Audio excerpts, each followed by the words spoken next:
నమస్కారం గురుగారు. ఓం శ్రీ మహాగణాధిపతయే నమః. గురుగారు, ఉగాది రోజు నుంచి మనకు వసంత నవరాత్రులు ప్రారంభమవుతాయి. వసంత నవరాత్రుల్లో ఆఖరి రోజు శ్రీరామనవమిగా మనం జరుపుకుంటూ ఉంటాము.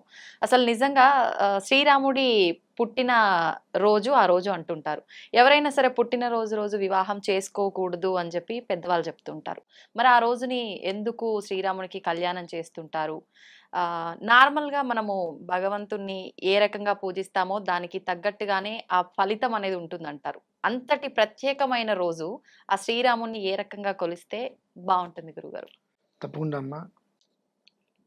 శ్రీరామనవమి రోజు కళ్యాణం చేయకూడదు అని చెప్పి పెద్దలు అంటూ ఉన్నారు మినహాయిస్తే ప్రమాణం అయితే లేదు కదా ఇక్కడ. హ్మ్.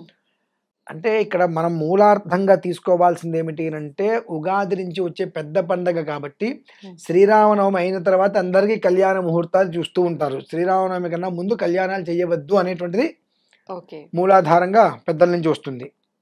హ్మ్. అయితే శ్రీరామనవమి అనేటువంటిది ఒక్కొక్కసారి విభిన్న రీతిలో జరుగుతున్నాయి. హ్మ్. కొంతమంది మిగులు నక్షత్రం అంటారు, కొంతమంది తగులు నక్షత్రం అంటూ ఉంటారు, కొంతమంది తిథి అంటూ ఉంటారు. ఎవరికి తోచినట్టుగా వాళ్ళు వాళ్ళ యొక్క విధానాన్ని అనుసరించి చేసుకుంటూనే వస్తున్నారు. హ్మ్. ఏం చేసుకున్నప్పటికీ కూడా శ్రీరామనవమి రోజు నాడు శ్రీరాముడి వారిని ఆరాధించటం చాలా శ్రేయస్కరం. హ్మ్. ఎవరు ఆరాధిస్తున్నారు? ఆలయాలలో ఆరాధిస్తున్నారు. హ్మ్. శ్రీరాముడు అంటే భద్రాచలం మనం స్వయంవారికి విస్తారే అనుకుంటాం. హ్మ్. రాముడు వారు ఎక్కడున్నా రాముడు వారే అమ్మ. హ్మ్. మన ఇంట్లో ఉన్న రాముడు వారే, మన వీధిలో ఉన్న రాముడు వారే. ఆ ఒక్క విధానాన్ని మనం మర్చిపోతున్నాం. భద్రాచలంలో ఉన్నవారు మాత్రమే రామచంద్రుడు. హ్మ్. భద్రాచలంలో ఉండేటువంటి రాముడు వారు వేరు. హ్మ్. అందులో మనకు చెప్పబడి ఉంది. ఏమని చెప్పబడి ఉంది? దానికి ఒక శ్లోకం కూడా ఉంది కదా. వామాం కస్థిత జానకి పరిరసత్ కోదండదండం కరే అనుంది. హ్మ్. అన్ని చుట్లు అలా ఉండదు మరి సీతారామ రాముడు వారితో. హ్మ్. అక్కడ విధానం వేరే ఉంది. నువ్వు శ్రీరామనవమి రోజు నాడు మాత్రమే భద్రాచలం వెళ్తే నీకు ఫలితం వస్తుంది, మిగిలిన రోజుల్లో భద్రాచలం వెళ్తే ఫలితం రాదని ఎందుకు అనుకుంటున్నావు? హ్మ్. నువ్వు మిగిలిన రోజుల్లో వెళ్ళు, ఆయన సంతోషపడతాడు. ఓకే. అంటే మిగిలిన రోజుల కన్నా ఆ రోజు ప్రత్యేకమైన రోజు ఏమీ లేదమ్మా, కాబట్టి ఆ! ఏమీ లేదు. ఓకే. 360 రోజులు ఒకటే. హ్మ్. కాబట్టి 360 రోజులు ఉత్సవాలు చేయలేం కదా. అవును. కాబట్టి ఆ పండగ ఆయన పుట్టినరోజు, హ్మ్. అటువంటి పరిస్థితుల్లో చేసేటువంటి ఉత్సవాలకి జనాలు విపరీతంగా వస్తూ ఉంటారు. హ్మ్. ఆ కన్నుల పండగగా చేస్తూ ఉంటారు. అన్ని రోజులు అలా చేయలేరు కాబట్టి ఆ 9 రోజుల్ని నైమిత్తిక విధానంలో తీసుకెళ్తూ ఉంటారు. హ్మ్. ఆ 9 రోజుల్లో ఆయన ఎలా ఉంటాడండి? చాలా బిజీగా ఉంటాడు. హ్మ్. రాముడు వారు ఊరేగిస్తారు, అవును. మళ్ళీ తీసుకెళ్తారు. ఒంటి మీద బట్టలు మొత్తం తీయాల్సిందే, హ్మ్. మళ్ళీ కొత్త బట్టలు వేయాల్సిందే, మళ్ళీ మర్నాడు పొద్దున అభిషేకం చేయాల్సిందే, మళ్ళీ ముస్తాబు చేయాల్సిందే, హ్మ్. మళ్ళీ రోడ్డు మీద తీసుకెళ్లాల్సిందే. ఆయనకి జనాల్ని చూడటము, ఇంటికి రావడం, ఆయన స్నానం చేయించడం, ఆయనకి బట్టలు మార్చడం ఇదే సరిపోయిందిగా. హ్మ్. భక్తుల్ని అనుగ్రహంగా చూసేటువంటి అవకాశం ఎక్కడుంది ఆయనకి? ఓకే. ఎప్పుడు చూస్తాడు భక్తుల్ని ఆయన అనుగ్రహంగా? హ్మ్. ప్రశాంతంగా ఉన్నారు, ఏ పండగలు లేవు. ఆ రోజు నాడు నువ్వు వచ్చి దర్శనం చేసుకోగలిగితే అప్పుడు ఏ పండగ లేకపోయినా నా మీద ఉండే భక్తితో హ్మ్. దర్శనానికి వచ్చాడని ఆయన భావిస్తాడు. ఓకే. ముక్కోటనో శ్రీరామనవమనో వెళ్తే పండగ వచ్చింది కాబట్టి ఎక్కడికి వెళ్ళావు? భద్రాచలం వెళ్ళొచ్చా? శ్రావణకి వచ్చావా అంటారు. మీరు నార్మల్ రోజుల్లో వస్తే భద్రాచలం వచ్చంటే ఇప్పుడేముంది అంటారు అంతే తప్ప అవునవును. ఏమన్నా స్పెషల్ అంటారు కదా. అనరు. అనరు. స్పెషల్లో 100 మందిలో 101 వచ్చేవాడు 101 వాడిలాగా వచ్చేదానికన్నా ఏమీ లేని రోజు నాడు నువ్వు ఒక్కడివే వచ్చి నమస్కారం చేసుకెళ్ళు. హ్మ్. అప్పుడు నా దృష్టి నీ మీద పడుతుంది. ఓకే. అంతే కదండి. ఇప్పుడు మూసేవాళ్ళు ఉంటారు, రౌండ్ వారిని మోస్తూ ఉంటారు, అన్ని రకాల భజనలు జరుగుతూ ఉంటాయి. హ్మ్. ఆయన ఎవ్వరి యందు కూడా ఒక క్షణం కూడా దృష్టి పెట్టలేడు కదా. ఇంకేమున్నాడు? ఆ శ్రీరామనవమి వచ్చింది, హ్మ్. నువ్వు ఏ గుడికి వెళ్ళొద్దన్నాడు ముందు. అదేంటి గురుగారు? కళ్యాణాలు నీ అవుతుంటాయి కదా! ఇంట్లో నీకు రాముడు లేడా? ఆ! ఉన్న గుళ్ళో నీ అందరి ఇంట్లో సమక్షంలో. రాముడిని అర్చన చేసుకుని ముందు. హ్మ్. అంటే కడుపే కైలాసం, ఇల్లే వైకుంఠం. నీ ఇల్లు నీకుందిగా. ఉంది. నీ ఇంట్లో ఉన్న దేవత ఎవరైతే ఉన్నారో ముందు ఆ దేవతను నువ్వు అర్చన చేసుకో. ఆ దేవతని ప్రశాంతంగా హ్మ్. కన్నుల పండంగా చూసుకో. పరిగెత్తుకుంటూ నేను గుళ్ళోకి వెళ్తానంటాం, హ్మ్. అంత లైన్లో దగ్గర రాగానే కళ్ళు మూసుకుని నమస్కారం చేస్తే ఏం చూస్తున్నాం భగవంతుని మనం? హ్మ్. కళ్ళు మూసేసుకున్నాం. అంటే ఆ రూపాన్ని మనం చూడలేకపోతున్నాం అంత కష్టపడి వెళ్ళి. ఆయన అనుకుంటాడు, ఓ అఘాయిత్యం కూలా, ఎందుకురా ఇంత దూరం వచ్చావు, నన్ను చూడకుండా కళ్ళు మూసుకున్నా వెళ్ళిపోయావు, ఎందుకు ఇంత దూరానికి రావడం దేనికి? ఈ లోపు ఎవడో తోసేస్తాడు. ఈ తోసేందుకు వాడిని మనం తిట్టుకుంటాం. అవును. ఇక్కడికి కూడా వచ్చి అన్ని అగచాట్లు పట్టడం దేనికి? నీ ఇంట్లో కొలువు తీరలేదు రాముడు, నీ ఒంట్లో లేడా ఆత్మారాముడు? అతన్ని సంతోషపరచు.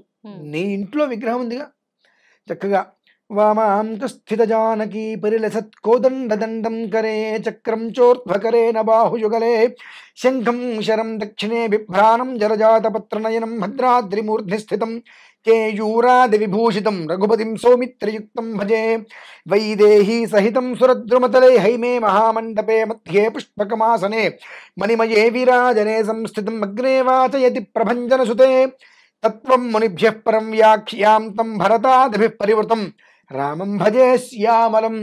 అంటే గురుగారు ఈ శ్లోకాలు మాకు చదవటం కష్టమండి. మంచిది. శ్రీరామ రామ రామేతి రమే రామే మనోరమే సహస్రనామ తత్తుల్యం రామనామ వరాననే. ఇదొచ్చుగా. అమ్మో అంత పెద్ద శ్లోకం అండి.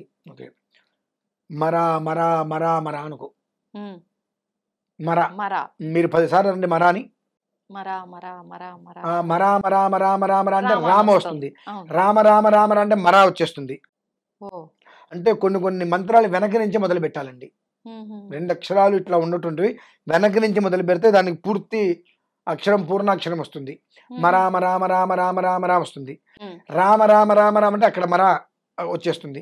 కాబట్టి ఆ రామ రామ రామ రామ అనుకుంటూ రాముడి వారిని అర్చన చేసుకొని ఇంట్లో చక్కగా అర్చన చేసుకొని ఉన్నంతలోనే నీకు అది కూడా కాదని చక్కగా విష్ణు సహస్రనామం ఉందిగా, నువ్వు ఇంట్లో రాముడి వారి విగ్రహాన్ని పెట్టుకొని చక్కగా అలంకారం చేసుకుని విష్ణు సహస్రనామాన్ని విన్న తర్వాత అంత వడపప్పు అంత పాయసం నివేదన పెట్టు, పానకం నివేదన పెట్టు, నమస్కారం తీసుకో, కొబ్బరికాయ కొట్టుకో. ఆ తర్వాత 9ంటికి 10ంటికి గుడికి వెళ్ళు, దర్శనం చేసుకొని ఇంటికి వచ్చి అది చేసుకున్నాడు. అంతకన్నా రాముడు వారు చెప్పింది ఏంటో తెలుసా అండి? రాముడు వారు కూడా కాదు, దానికి సంబంధించిన విషయంలో సీతమ్మవారు చెప్పింది. ఓకే, శ్రీరామనవమి రోజు నువ్వు ఆలయానికి వచ్చి అర్చన చేసుకున్నా చేసుకోకపోయినా వచ్చి నష్టం లేదు, కానీ నీ భర్తకి నువ్వు అర్చన చేసుకో అని చెప్పింది. నీ భర్త నీకు శ్రీరామచంద్రుడు, అతను శ్రీరాముడా శ్రీకృష్ణుడా అతని మనస్సుకు తెలుస్తుంది, కానీ నీ వరకు అతనే కదా నీకు అన్నిట్లో మూలకరం. ఆయన నీకు నువ్వు అర్చన చేసుకో అని ఆవిడికి చెబుతూ ఆయనకి ఏం చెప్పాడంటే, నువ్వు రఘురాముడు లాగా ఉండడానికి ప్రయత్నం చేయి అనేటువంటిది. 2 కూడా ఆ 2 మనం చేయం కదా ఎట్లాగో. ఆ గుళ్ళలోకి ఈ గుళ్ళలోకి వెళ్ళి తోసుకుంటూ వెళ్ళి తిట్టుకుంటూ బయటకు వస్తాం. ఇటువంటివి చేయటం వలన ఎలాంటి ఉపయోగము లేకపోగా 4 శాపనార్థాలు వస్తాయమ్మా.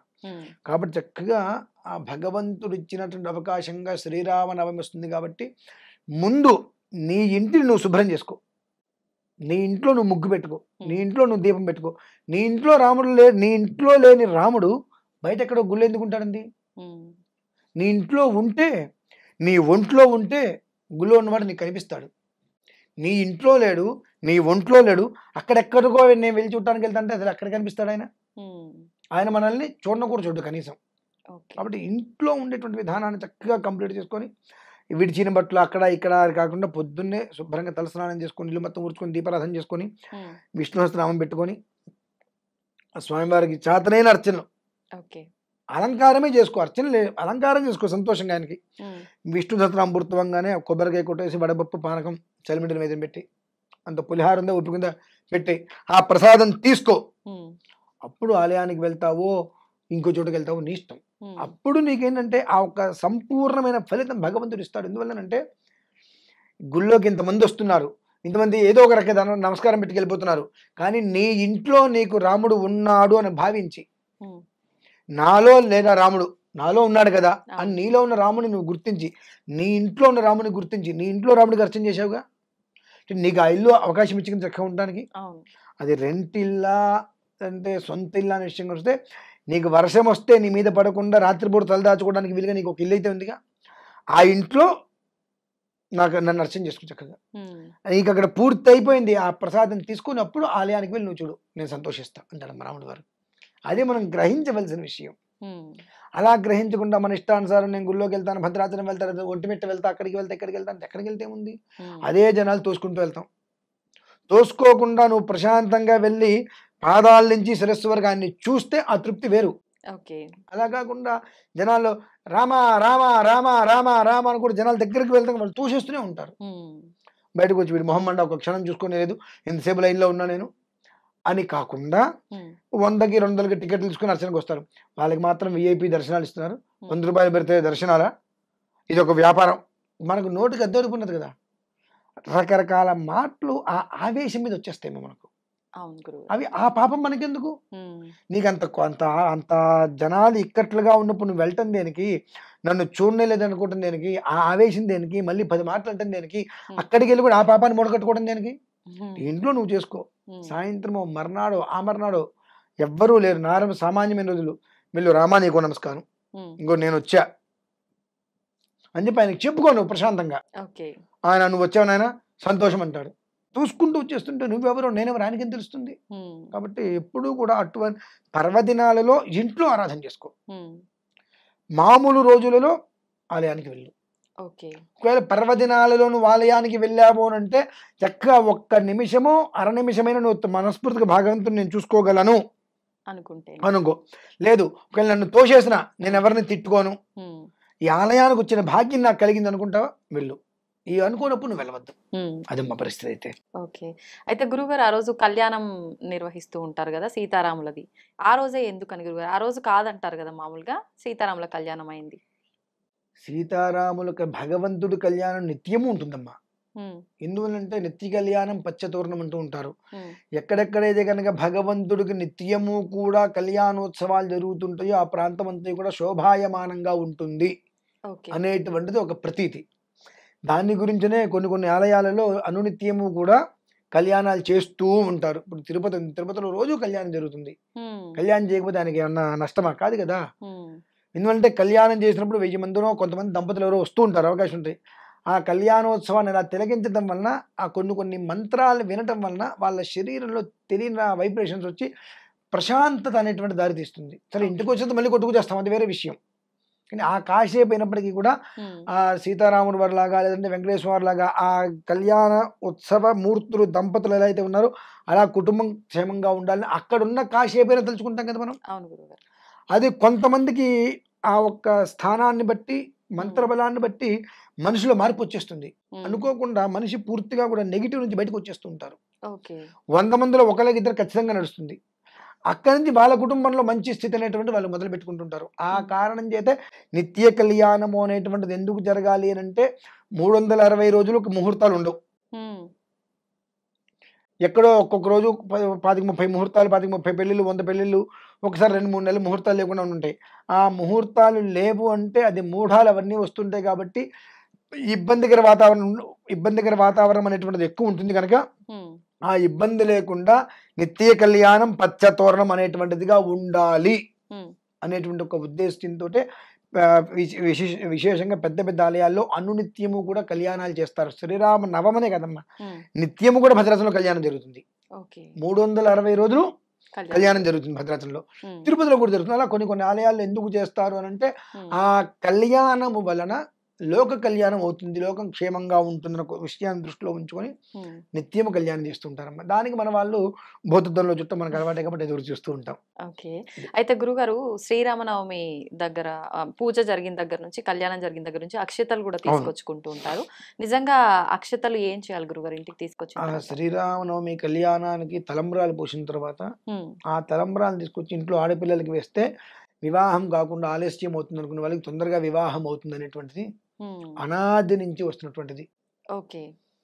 అందుకనే చాలా మంది మామూలుగా మనకు మండపాల్లో కూడా పెడుతుంటారు. అక్కడ కూడా తలంబ్రాలు పోసిన అక్షతలు తీసుకెళ్తూ ఉంటారు. దోషులో పట్టుకొని ఇవన్నీ చెప్పి తీసుకెళ్తుంటే ఆ అక్షతలు ఇంట్లో ఎదుగుతున్నారు పిల్లలు, పెళ్ళిళ్ళు కావట్లేదు, ఇబ్బంది పడుతున్నారు, వాళ్ళ నెత్తి మీద అక్షతలు వేస్తే మళ్ళీ వచ్చే సంవత్సరంలోపు వాళ్ళ దంపతులు ఇద్దరు కూర్చోడానికి అవకాశం ఉంటుంది. దంపతులుగా వాళ్ళకి అవకాశం భగవంతుడు ఇస్తాడు అనే ఉద్దేశంతో. అంతేకాకుండా జీలకర్ర బెల్లం కూడా ప్రసాదంగా ఇస్తూ ఉంటారు. ఎందువల్లనంటే ఆ సజీరక కూడా నిక్షిపేదు. జీలకర్ర బెల్లాన్ని బాగా నలిపేసిన తర్వాత ఆ జీలకర్రని బెల్లాన్ని విడతీయలేరు, రాదు. అలా ఇద్దరు కూడా కలిసి ఉండాలనే ఉద్దేశంతో ఆ జీలకర్ర బెల్లం పెట్టింది కూడా ప్రసాదంగా వాళ్ళ చేతి తినిపిస్తారు. ఆ అక్షతలు పిల్లల మీద వేస్తారమ్మా. దానికి మూలం.